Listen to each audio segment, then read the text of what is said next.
Video کو like کریں، Bashir Ahmad official channel کو سبسکرائب کریں اور بیل آئیکن پر کلک کریں تاکہ ہر نئی آنے والی ویڈیو آپ تک پہنچ سکے۔ پروپرائٹر محمد نور جمال رضوی، موبائل نمبر 030076562299۔ شریف کے اندر حضرت سعد رضی اللہ تعالیٰ عنہ سے مروی ہے، فرماتے ہیں میں نے سرکار دو جہاں صلی اللہ علیہ وسلم سے سوال کیا،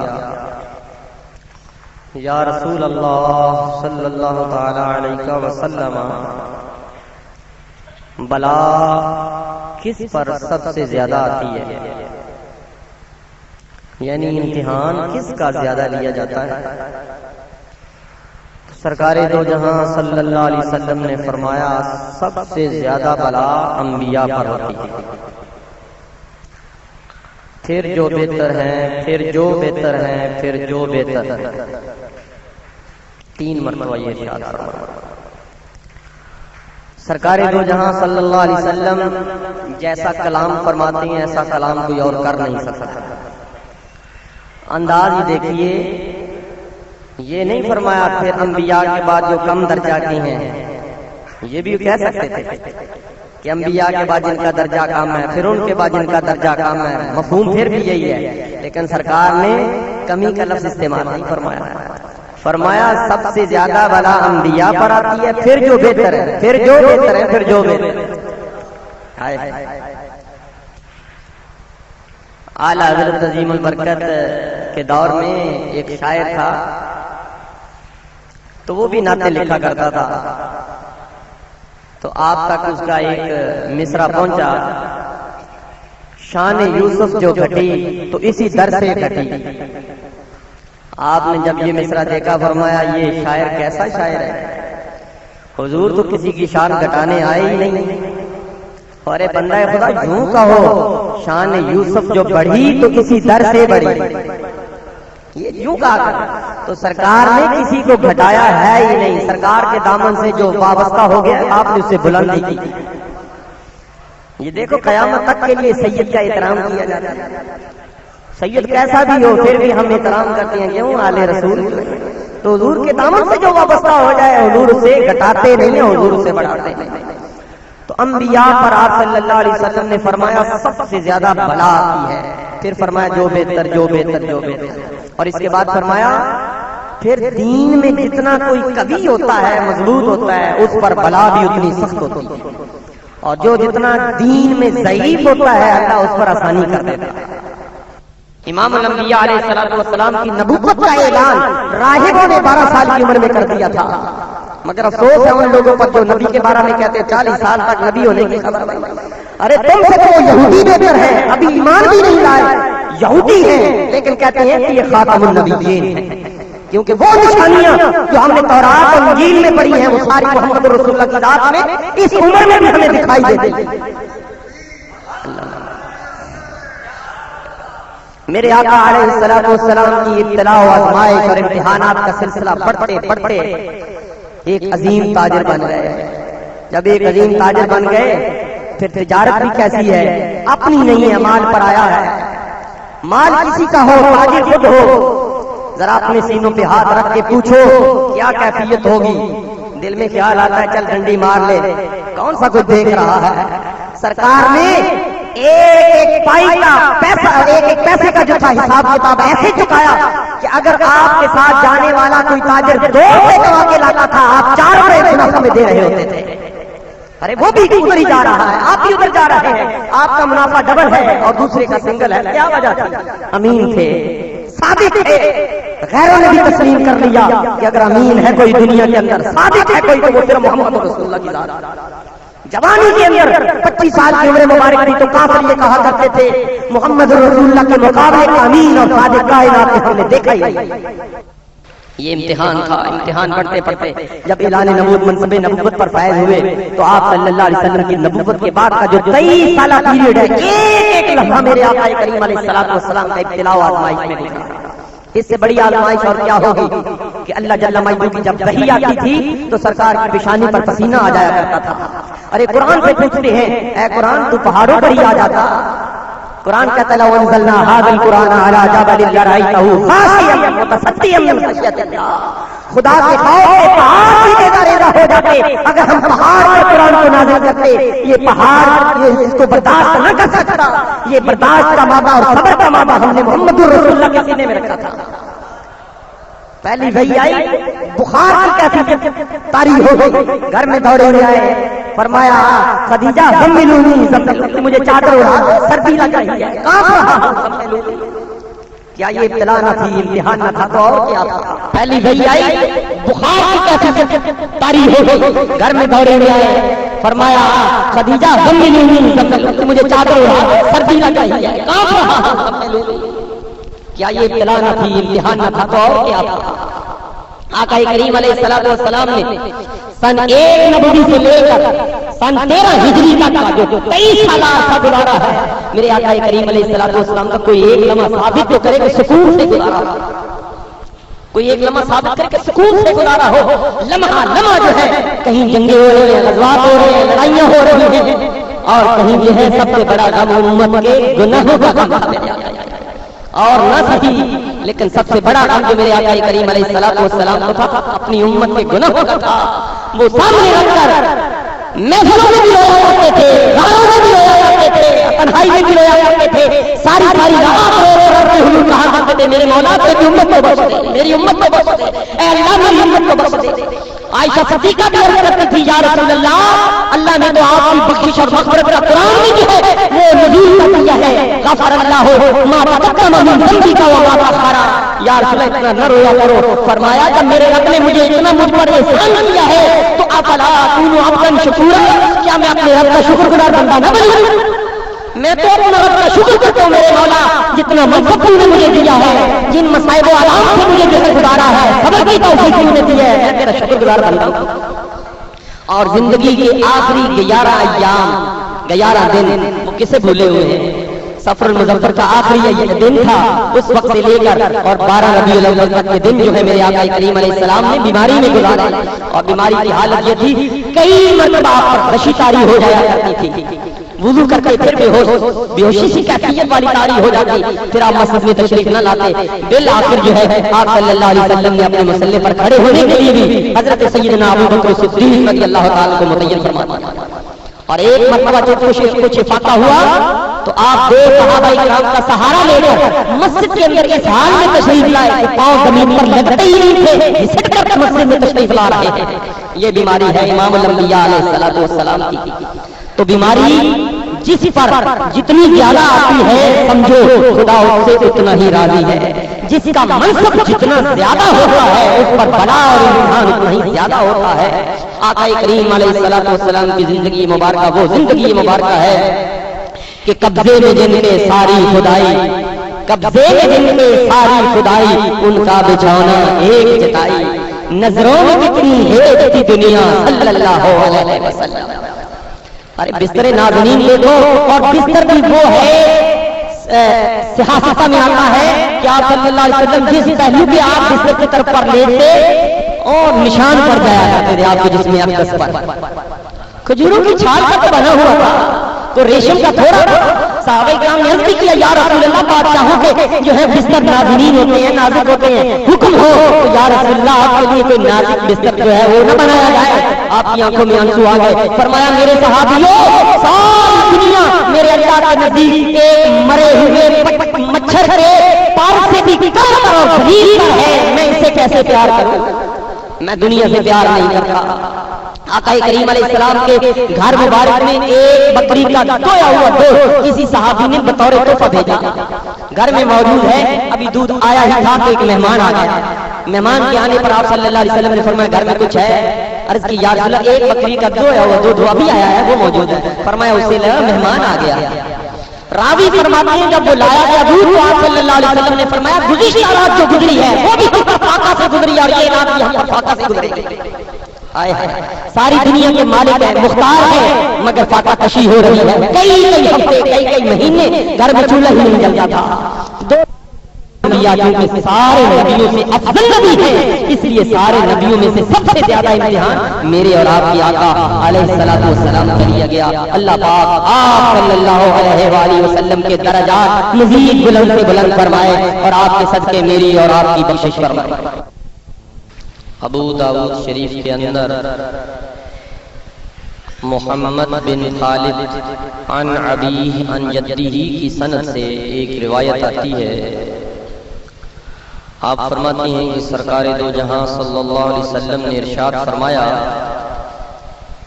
ہر بندے کے لیے علم الہی کے مطابق ایک مرتبہ اور ایک مقام مقرر کر دیا گیا ہے. بندہ جب اپنے اعمال سے اس مقام کو نہ پہنچ رہا ہو تو اللہ تعالی اپنے اس بندے کو جان، مال یا اولاد میں سے کسی امتحان میں مبتلا کر دیتا ہے. پھر بندے کو خود ہی صبر کی توفیق دیتا ہے تاکہ بندہ اس مقام کو حاصل کرے.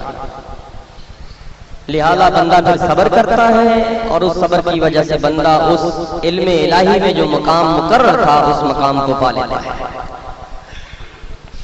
لہذا بندے کو جب کبھی کوئی مصیبت آ جائے تو یہ جملہ کس دینا اپنا کیا بھگت رہا ہے. اکثر یہ بولا جاتا ہے خصوصاً فیملی میں اپنا کیتا بھگتن دیا ہے. نہیں، ہمیں یہ حق حاصل نہیں ہے کہ ہم اس کے لیے یہ جملہ بولیں. ایسا کہ یہ حدیث آپ سن آئے ہیں کہ اگر کسی کو بیماری آتی ہے تو یوں سمجھو اللہ نے اس کے ساتھ بھلائی کا ارادہ کر رکھا ہے. تو جس کے ساتھ رب بھلائی کا ارادہ کرے ہم اسے کہیں گے اپنا کیا بھگت رہا ہے، یہ جملہ بنتا نہیں، جچتا نہیں ہے. بیماری آتی ہے یہ خدا کی طرف سے رحمت ہے، اس کی نعمت ہے، اور جس کے ساتھ وہ بھلائی چاہتا ہے اور جس کے ساتھ وہ پیار کرتا ہے اسے امتحان میں مبتلا کرتا ہے. ترمذی شریف کے اندر حضرت جابر رضی اللہ تعالی عنہ سے مروی ہے. آپ فرماتے ہیں کہ سرکار دو جہاں صلی اللہ علیہ وسلم نے ارشاد فرمایا دنیا کے اندر جن لوگوں کا امتحان لیا جاتا ہے انہیں ابتلا میں اور کسی مصیبت میں رکھ کر گزارا جاتا ہے انہیں اہل بلا کہا جائے گا قیامت والے اہل بلا. اور جنہیں دنیا کے اندر خوشحالی ہے، فراوانی ہے، بیزاری ہے یعنی ادھر کی طرف سے انہیں اہل عافیت کہا جائے گا. یہ دونوں آمنے سامنے ہوں گے. تو اہل عافیت جنہیں دنیا کے اندر کوئی بیماری نہیں آئی یہ اہل بلا کو دیکھ کر اللہ کی بارگاہ میں عرض کریں گے اے اللہ کاش کہ دنیا کے اندر ہمارے جسموں کو کینچیوں سے کاٹا جاتا اور ہم بھی صبر کرتے جیسے آج ان کو تو اجر دے رہا ہے ہم اس اجر کو پا لیتے. اہل بلا کو اور اہل مصیبت کو جو اللہ جل وعلا نے اجر دینا ہے اس کی خواہش قیامت والے دن انسان کرے گا، دنیا کے اندر نہیں کر سکتا کیونکہ ہم نے وہ اجر دیکھا نہیں، ہم نے وہ ثواب دیکھا نہیں. اگر اس کی ایک جھلک بھی دیکھ لیں یہ ساری دنیا پیچھے کر دیں اور کہیں کہ وہی چیز ہمیں چاہیے. لہذا اس حدیث پاک سے بھی یہ سبق ملا کہ اہل بلا کو دیکھ کر انسان کو پریشان نہیں ہونا چاہیے بلکہ اللہ کی خوشنودی کے لیے، اس کی رضا کے لیے، اور اس بات کو سامنے رکھتے ہوئے کہ یہ رب کی رضا ہے اس میں اور اللہ بھلائی کا ارادہ کر رہا ہے، خیر چاہ رہا ہے اس بندے سے، لہذا بندے کو راضی رہنا چاہیے. ایک روایت میں حضرت عامر الرام رضی اللہ تعالیٰ عنہ صحابی کا نام ہے، فرماتے ہیں کہ سرکار دو جہاں صلی اللہ علیہ وسلم نے فرمایا دنیا کے اندر دو قسم کے لوگ ہیں، ایک اس کے اور ایک اس کے بیگانے. اور بیماری تو دونوں کو آتی ہے، اپنوں کو بھی آتی ہے، بیگانوں کو بھی آتی ہے. یہ تو نہیں کہ مومن کو آئے اور کافر کو نہ آئے یا کافر کو آئے مومن کو نہ آئے، نہیں، بیماری سب کو آتی ہے. تو فرق پھر کیا ہے؟ سرکار نے فرق بھی بیان فرمایا. سرکار دو جہاں صلی اللہ علیہ وسلم ارشاد فرماتے ہیں جب بندہ مومن بیمار ہوتا ہے تو اس کے گناہوں کا کفارہ ہو جاتا ہے اور آئندہ کے لیے اسے نصیحت ہو جاتی ہے. وہ خود سمجھتا ہے کہ میں نے کون سا کام کیا تھا جس کی پاداش میں جو ہے پکڑا گیا ہوں، لہذا اگر اس سے جو ہے وہ معاملہ سارا یاد ہے تو واپس آ جائے گا، اور یہ مومن کی نشانی ہے. مومن کی بیماری گزشتہ گناہوں کا کفارہ، آئندہ کے لیے نصیحت۔ اور آپ صلی اللہ علیہ وسلم فرماتے ہیں جب کافر یا منافق بیمار ہوتا ہے تو اس کی مثال ایک اونٹ کی طرح ہے۔ وہ اونٹ کے مالک نے اس کو باندھا، تھوڑی دیر کے بعد مالک نے اس اونٹ کو کھول دیا۔ اونٹ نہیں جانتا کہ مالک نے مجھے باندھا کیوں ہے، اور اونٹ نہیں جانتا کہ مالک نے مجھے کھولا کیوں ہے۔ سرکار نے یہ فرمایا کہ جس طرح ایک دنیا کے اندر مالک جو ہے اونٹ کا وہ باندھ دیتا ہے اور کبھی کھول دیتا ہے، تو اونٹ بیچارہ کیا جانے کہ مجھے باندھا کیوں گیا ہے اور کھولا کیوں گیا ہے۔ لہذا بے ایمان کو، کافر کو، دائرہ اسلام سے خارج کو بیماری کسی قسم کا کوئی فائدہ نہیں دے گی۔ یوں سمجھو کہ جیسے ابھی باندھا تھا اور کھول دیا۔ نہ باندھنے کا اس کو کوئی فائدہ ہے، نہ کھولنے کا کوئی فائدہ ہے۔ تو اسی طرح جو ہے کافر کو کوئی فائدہ نہیں دے گی اس کی بیماری، فائدہ سارے کا سارا اللہ تعالیٰ نے مومنین کے لیے رکھا ہے۔ اور کتنا فائدہ ہے۔ امام احمد رحمۃ اللہ تعالی علیہ نے حضرت شداد بن اوس رضی اللہ تعالیٰ عنہ سے ایک حدیث قدسیہ نقل فرمائی ہے۔ فرماتے ہیں کہ سرکار دو جہاں صلی اللہ علیہ وسلم نے فرمایا، اللہ عز و جل ارشاد فرماتا ہے، جب میں اپنے بندہ مومن کو کسی ابتلا میں مبتلا کر دیتا ہوں پھر اسے یہ توفیق دیتا ہوں کہ پھر بھی وہ میری حمد کرے، یعنی بیماری میں بھی وہ یہ کہتا ہے الحمدللہ رب العالمین۔ یہ جملہ جو بیماری میں کہتا ہے، اللہ پاک فرماتا ہے جب اس سے صحت ہو جائے تو وہ اپنے بستر سے اس حال میں اٹھے گا گویا ابھی اس کو اس کی ماں نے جنم، کوئی گناہ نہیں ہوگا، کوئی خطا نہیں ہوگی، سارے گناہ دھل جائیں گے، اور جیسے پہلے دن دنیا کے اندر ماں جنم دیتی ہے کوئی گناہ نہیں ہوتا، اس طرح دنیا کے اندر پھر دوبارہ ہوگا۔ یہ اس میں امر کے الفاظ ہیں، حکم دیا ہے آپ صلی اللہ علیہ وسلم نے۔ آپ فرماتے ہیں عودوا المریضا واطعموا الجائع وفکوا العانی، اور کما قال النبی صلی اللہ علیہ وسلم، فرمایا مریضوں کی عیادت کیا کرو، بھوکوں کو کھانا کھلایا کرو، اور قیدیوں کو رہا کرایا کرو۔ تین باتوں کا اس حدیث پاک میں آپ صلی اللہ علیہ وسلم نے حکم دیا۔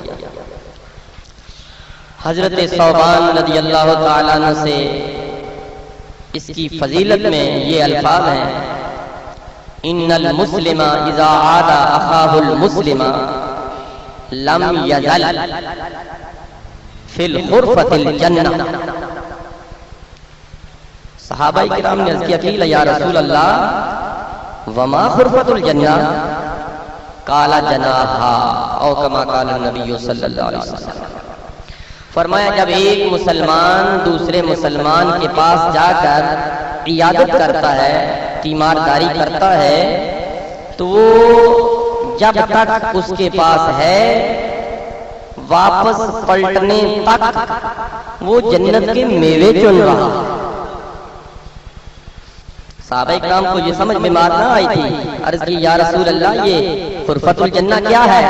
فرمایا یوں سمجھو جیسے جنت میں بیٹھ کر جنت کے میوے چن رہا، یعنی اس کا اجر جو ہے وہ قیامت والے دن اللہ تعالیٰ جنت میں داخل فرمائے گا اور بندے سے فرمائے گا میرے بندے تم نے میرے بندے کی عیادت کی، لہٰذا جنت میں اتنے وقت کے لیے تو پھل چن رہا۔ بلکہ یہ معاملہ کچھ عجیب سا معاملہ ہے کہ ایک حدیث قدسیہ سرکار دو جہاں، لمبی حدیث ہے، ہمارے موضوع سے متعلق نہیں ہے، کہ آپ سرکار دو جہاں صلی اللہ علیہ وسلم فرماتے ہیں ان اللہ عز و جل یقول یوم القیامہ یا ابن آدم مرضت فلم تعودنی، اے میرے بندے میں بیمار ہوا تو میری عیادت کے لیے کیوں نہ آیا؟ اللہ فرمائے گا قیامت والے بندہ عرض کرے گا یا ربی اے میرے پالن ہار انت رب العالمین کیف اعوذ کا، تیری عیادت میں کیسے کرتا، تو رب العالمین ہے، تو سارے جہان کا پالن ہار ہے، بیماریوں سے پاک ہے میرے مولا، تو ظاہر ہونے سے پاک ہے، میں تیری عیادت کیسے کرتا؟ اما علمت ان فلانا مرض فلم تعد، تجھے یاد ہے کہ تیرے محلے میں فلاں بندہ بیمار ہوا اور تو اس کی عیادت کو نہ کیا؟ ہاں میرے مولا یہ مجھے یاد ہے، فلاں آدمی بیمار ہوا اور میں اس کی عیادت کو نہ کیا۔ تو اللہ پاک فرمائے گا اما علمتا انک لا اقتہ لوجدتنی عنہ، اگر تو اس کی بیمار پرسی کے لیے جاتا تو اس کے پاس مجھے پاتا۔ یہ حدیث کے ظاہری الفاظ ہیں، میں نے وہی ترجمہ کیا، لوجدتنی عنہ، تو اس کے پاس مجھے پاتا۔ تو علماء فرماتے ہیں رب نظر آنے سے تو پاک ہے، اس کا مفہوم یہ ہے اگر تو اس کے پاس جاتا تو اتنا ہی ثواب تجھے ملتا جتنا تو رب العالمین کی بارگاہ میں حاضر ہوتا ہے، اور میری خاص رحمتوں کا نزول وہاں پاتا۔ اور اس میں کوئی شک نہیں ہے کہ رب کے بندے کی عیادت کرتے ہوئے عیادت کرنے والے کو جو رب کی رحمتیں ملتی ہیں وہ حضرت علی سے مرضی۔ عن علی رضی اللہ تعالی عنہ ما من مسلم يعود غدوة الا صلى عليه 70,000 ملك حتى يمسي۔ جب صبح کے وقت کوئی مسلمان اپنے کسی مسلمان بھائی کی عیادت کے لیے جاتا ہے تو آپ فرماتے ہیں کہ 70,000 ملائکہ اس کی دعائیں مغفرت کے لیے لگ جاتے ہیں، حتی یمسی، یہاں تک کہ شام ہو جاتی ہے۔ وَإِنْ عَادَهُ عَشِيَّةً، اور اگر اس نے اس کی عیادت کی رات کے وقت إِلَّا صَلَّى عَلَيْهِ 70,000 مَلَكٍ حَتَّى يُصْبِحَ، تو 70,000 ملائکہ ساری رات اس کی مغفرت کے لیے دعائیں کرتے رہتے ہیں حتیٰ کہ صبح ہو جاتی ہے۔ اور وَقَانَ لَهُ خَرِيفٌ فِي الْجَنَّةِ، اور اسی پر بس نہیں فرمایا سرکار نے فرمایا جنت میں گویا اس نے ایک درخت بھی لگا دیا۔ بیمار پرسی کرنے والے کے لیے جس وقت بھی وہ جاتا ہے، صبح جائے تو شام تک 70,000، شام جائے تو صبح تک 70,000 ملائکہ اس کے لیے دعائیں مغفرت کرتے ہیں، اور ساتھ ساتھ جنت میں ایک درخت بھی لگ جاتا ہے۔ اللہ پاک ہم سب کو اپنے مسلمان بھائیوں کے پاس تیمارداری کرنے کے لیے جانے کی توفیق عطا فرمائے۔ صحیح بخاری شریف کے اندر حضرت عائشہ صدیقہ رضی اللہ تعالی عنہا سے مروی ہے، آپ فرماتی ہیں ان النبی صلی اللہ تعالی علیہ وسلم کان یعود بعد اہلہ ویمسح بیدہ الیمنی فقال،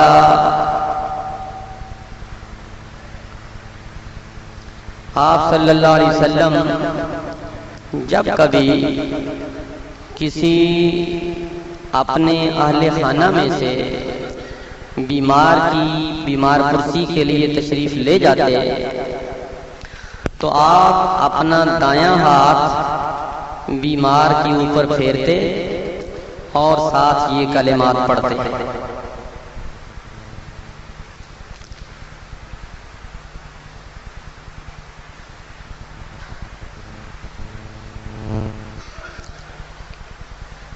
اللہم رب الناس اذهب البأس واشف انت شافی لا شفاء الا شفاؤک شفاء لا یغادر سقما، او کما قال النبی صلی اللہ علیہ وسلم۔ اے اللہ، تو انسانوں کا پالنہار ہے، تو بیماریوں کا دور کرنے والا ہے، اے اللہ تو اس مریض کو شفا عطا فرما۔ تیری شفا کے علاوہ کوئی شفا عطا کرنے والا نہیں، اور ایسی شفا عطا فرما جس کے بعد پھر بیماری نہ رہے۔ یہ کلمات سرکار دو جہاں صلی اللہ علیہ وسلم پڑھتے ہوئے اس بیمار کو دم کیا کرتے تھے۔ اس سے یہ معلوم ہوا کہ بیمار پرسی کرتے وقت بیمار آدمی کے لیے صحت تندرستی کی دعا مانگنا خود سرکار دو جہاں صلی اللہ علیہ وسلم کی سنت ہے۔ بلکہ حضرت سعد بن ابی وقاص رضی اللہ تعالیٰ عنہ فرماتے ہیں عادنی رسول اللہ صلی اللہ علیہ وسلم، میں بیمار ہوا تو سرکار میری عیادت کو تشریف لائے، اور آپ نے آ کر 3 مرتبہ یہ دعا مانگی، اللہم اشف سعدہ، اللہم اشف سعدہ، اللہم اشف سعدہ، اے اللہ میرے سعد کو شفا عطا فرما، اے اللہ سعد کو شفا عطا فرما، اے اللہ سعد کو شفا عطا فرما۔ یعنی مریض کا نام لے کر اللہ کے حضور دعا مانگنا کہ اللہ جو فلانا بیمار ہے اس کو شفا عطا فرما، یہ سرکار دو جہاں صلی اللہ علیہ وآلہ وسلم کی اپنی سنت ہے۔ صحیح بخاری شریف کے اندر حضرت ابو عبداللہ عثمان بن ابی العاص رضی اللہ تعالی عنہ سے مروی ہے، فرماتے ہیں کہ انہو اشتقا الى رسول اللہ صلی اللہ علیہ وسلم وجعن یجدو من جسدہ۔ آپ آقا کریم علیہ السلام کی بارگاہ میں حاضر ہوئے، عرض کیا یا رسول اللہ میرے جسم کے فلانے حصے میں درد ہے۔ صحابہ کرام کا عقیدہ تھا کہ ہر شفا حضور کی بارگاہ سے ملے۔ پتہ نہیں یہ حدیثیں کیوں نہیں پڑھتے؟ کیا صحابہ کرام کا یہ عقیدہ نہیں تھا کہ دینے والا تو اللہ ہی ہے، اللہ سے مانگتے ہیں اللہ تو شفا دے دے، مگر نہیں حضور کی بارگاہ میں درد و الم لے کے آتے تھے۔ سرکار دو جہاں صلی اللہ علیہ وسلم نے فرمایا ابو عبداللہ دع یدک الذی یعلم من جسدک، جسم کے جس حصہ میں درد ہے وہاں اپنا ہاتھ رکھ، قل بسم اللہ ثلاثا، 3 مرتبہ بسم اللہ شریف پڑھ۔ آپ فرماتے ہیں میں نے 3 مرتبہ بسم اللہ الرحمن الرحیم پڑھی۔ پھر سرکار دو جہاں صلی اللہ علیہ وآلہ وسلم نے فرمایا قل 7 مرات، اب میں جو کہتا ہوں یہ کلمات 7 مرتبہ پڑھ۔ پھر سرکار نے 7 مرتبہ یہ کلمات پڑھوائے، اعوذ بعزت اللہ وقدرتہ من شر ما اجد واحاذر، اعوذ بعزت اللہ وقدرتہ من شر ما اجد واحاذر، جس کا ترجمہ یہ ہے اے اللہ میں تیری عزت کے ساتھ تیری قدرتوں کے ساتھ پناہ مانگتا ہوں ہر اس شر سے جس کو میں محسوس کر رہا ہوں پاتا ہوں یا مجھے ڈر ہے کہ مجھے یہ شر آئے گا، اے اللہ میں تیری عزت کے ساتھ اور تیری قدرتوں کے ساتھ پناہ مانگتا ہوں۔ 7 مرتبہ یہ کلمات تھے، آپ صلی اللہ علیہ وسلم نے فرمایا دم فرمایا۔ اسی طرح حضرت عبداللہ بن عباس رضی اللہ تعالی عنہما سے مروی ہے، آپ فرماتے ہیں کہ سرکار دو جہاں صلی اللہ علیہ وسلم نے ارشاد فرمایا من عاد مریضا لم یحضرہ موتہ، کسی ایسے مریض کی عیادت کے لیے جب جاؤ کہ اس مرض کی وجہ سے وہ مرے نہ، مر کے موت نہ ہو، عام کوئی اس کو بیماری آئی ہو، جب اس کی تیمارداری کے لیے جاؤ آپ صلی اللہ علیہ وسلم فرماتے ہیں فقال اندہ 7 مرات، 7 مرتبہ اس کے پاس بیٹھ کر یہ کلمات پڑھو، کیا اسأل اللہ العظیم رب العرش العظیم ان یشفیک، اسأل اللہ العظیم رب العرش العظیم ان یشفیک، اسأل اللہ العظیم رب العرش العظیم ان یشفیک، یعنی جو تیمارداری کے لیے گیا وہ کہے میں اللہ سوال کرتا ہوں تو عظیم ہے اور تو عرش عظیم کا مالک ہے، اے اللہ تو اس اپنے بندے کو شفا عطا فرما۔ سرکار فرماتے ہیں 7 مرتبہ یہ کلمات کہے، موت اس کے مقدر میں اس بیماری کی وجہ سے نہ ہو، الا عافاہ اللہ عن ذلک المرض، اس دعا کی برکت سے اللہ تعالیٰ اسے شفا عطا فرما دے۔ اور یہ صحیح ابو داؤد شریف اور ترمذی شریف کی حدیث ہے پاک۔ تو یہ کلمات اس قسم کے اللہ کے حضور مریض کے پاس بیٹھ کر دعائیہ کلمات پڑھنا، یہ سرکار دو جہاں صلی اللہ علیہ وسلم کی سنت ہے۔ مسلم شریف کی حدیث پاک سرکار دو جہاں صلی اللہ علیہ وسلم خود بیمار ہوئے تو عطا جبرائیل علیہ السلام الی النبی صلی اللہ علیہ وسلم، جبریل امین آقا کریم علیہ السلام کی خدمت میں حاضر ہوئے، عرض کیا یا محمد صلی اللہ علیہ وسلم اشتکیتا، کیا آپ کو بخار ہے؟ کیا جبریل جانتے نہیں؟ آپ صلی اللہ علیہ وسلم نے فرمایا نعم، ہاں مجھے بخار ہے۔ تو جبریل امین نے آقا کریم علیہ السلام کو دم فرمایا، بلکہ حقیقت یہ ہے کہ جبریل نے دم نہیں فرمایا، آقا کریم علیہ السلام کے امتیوں کو دم کرنے کا طریقہ سکھلایا۔ یہ ہے عشق کا مقام۔ جبریل بیچارہ تو خود فیض لینے آتا تھا، وہ حضور کو کیا دے سکتے ہیں؟ کائنات کے مالک میرے اور آپ کے آقا انعامدار مدنی تاجدار سرور دو جہاں صلی اللہ علیہ وسلم، تو کیسے کلمات آپ نے پڑھے؟ بسم اللہ ارقیکا من کل شیء یؤذیکا ومن شر کل نفس او عین حاسد اللہ یشفیکا بسم اللہ ارقیک، او کما قال جبرائیل علیہ السلام۔ یا رسول اللہ، میں اللہ کے نام سے آپ کو دم کرتا ہوں۔ من کل شیء یؤذیکا، ہر وہ شے جو آپ کو اذیت پہنچاتی ہے اللہ پاک آپ کو اپنی پناہ میں رکھے۔ ومن شر کل نفس، ہر وہ جان جو شر ہے اس کے شر سے اللہ پاک آپ کو اپنی پناہ میں رکھے۔ او عین حاسد، ہر حسد کرنے والے کی آنکھ کے شر سے یا رسول اللہ پاک آپ کو محفوظ رکھے۔ میں اللہ کے نام سے آپ کو دم کرتا ہوں، اللہ ہی آپ کو شفا عطا فرمائے۔ تو اس حدیث پاک جو مسلم شریف کی ہے، مسئلہ یہ اخذ ہوا کہ دم کرنا، جھاڑ پھونک کرنا، تو یہ تو جبریل امین علیہ السلام کی سنت ہے۔ جبریل تو کوئی ایسی ویسی بات نہیں نہ کرتا۔ لوگوں نے یہ کہہ دیا ہے کہ سرکار دو جہاں صلی اللہ علیہ وسلم نے دم کرنے سے منع کیا ہوا ہے۔ کچھ ہیں ایسے لوگ، یہ حضور نے کہاں فرمایا ہے کہ دم کیا کرو، یہ دم نہیں تو اور کیا ہے۔ آج کی اس نشست میں آپ یہ تفصیلاً سماعت فرمائیں گے کہ جن دموں سے آپ نے منع فرمایا، ہاں منع بھی فرمایا، لیکن یہ ایک بات لے لیتے ہیں اپنے مطلب کی، لوگوں کو گمراہ کرنے کی، دم نہ کرو۔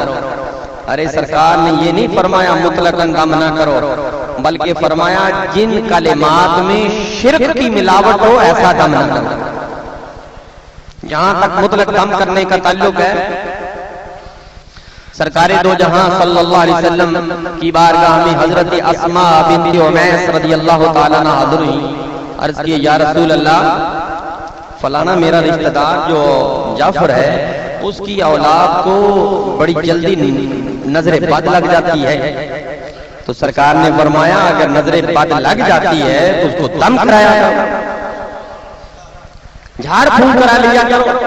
فرمایا تقدیر سے کوئی چیز سبقت نہیں لے جا سکتی، اگر تقدیر پر کوئی چیز سبقت لے جانے والی ہوتی تو نظر بد سبقت لے جاتی، لہذا دم کراؤ، دم کرانے سے جو ہے وہ رفو چکر ہو جائے گی نظر بد۔ تو کیا آقا کریم علیہ السلام نے حکم نہیں دیا؟ حضرت عائشہ صدیقہ رضی اللہ تعالی عنہا سے مروی ہے، صحیح بخاری شریف کی حدیث پاک ہے، آپ خود فرماتی ہیں نظر بد کے لگنے پر آقا کریم علیہ السلام دم فرمانے کا حکم دیا کرتے تھے، حکم دیا کرتے تھے میرے امتیوں جب نظر بد لگ جائے دم کرایا کرتے۔ کیسے حکم دیتے تھے وہ بھی حدیث پاک موجود ہے، وہ بھی بخاری شریف کے اندر موجود ہے۔ حضرت ام المومنین ام سلمہ رضی اللہ تعالیٰ عنہ فرماتی ہیں سرکار دو جہاں صلی اللہ علیہ وسلم ایک مرتبہ گھر میں تشریف لائے تو گھر میں ایک لڑکی تھی، اس لڑکی کا رنگ زرد ہو رہا تھا، دن بدن زردی کی طرف مائل ہو رہا تھا۔ آقا کریم علیہ السلام نے دیکھا تو فرمایا ام سلمہ اس کو تو نظر بد لگی ہے، دم کراؤ۔ اب اس سے بڑی اور دلیل کیا چاہیے دم کرانے کی؟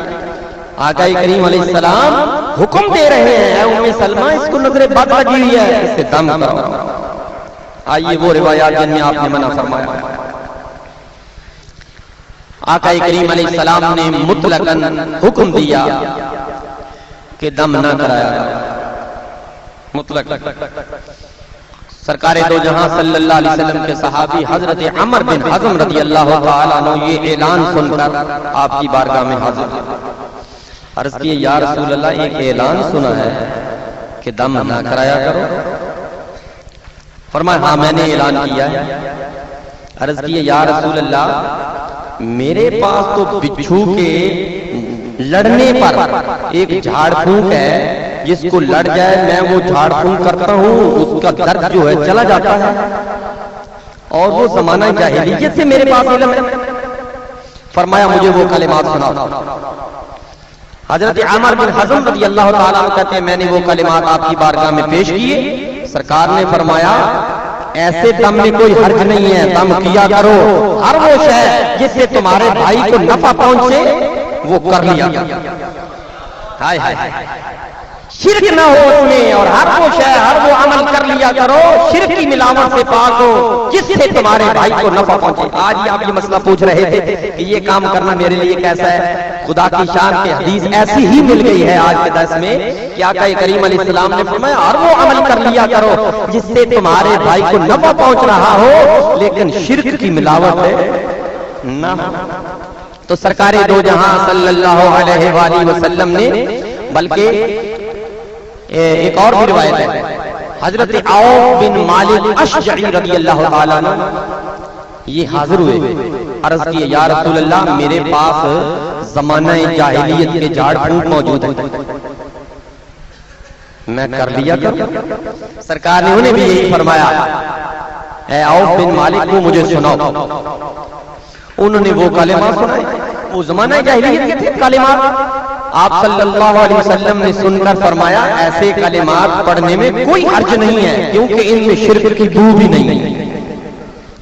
تو ایسے کلمات سے دم کرنا بے شک وہ ایرا وغیرہ لفظ ہو ادھر ادھر کی ماری ہو، لیکن آپ جانتے ہو کہ ان کلمات میں شرک نہیں ہے، کوئی خدا کے ساتھ شریک ٹھہرانے والی بات نہیں ہے، شفا اللہ ہی کے قبضے میں ہے، اسی نے شفا دینی ہے، جس کا یہ عقیدہ پختہ ہے وہ کلمات پڑھتا رہے۔ تو کلمات پڑھنے سے اگر شفا مل بھی گئی ہے، عقیدہ پھر بھی یہی ہے کہ اللہ یہ شفا تو نے عطا فرمائی ہے، تو ایسے کلمات پڑھنے پر دم کرنے میں کوئی حرج نہیں۔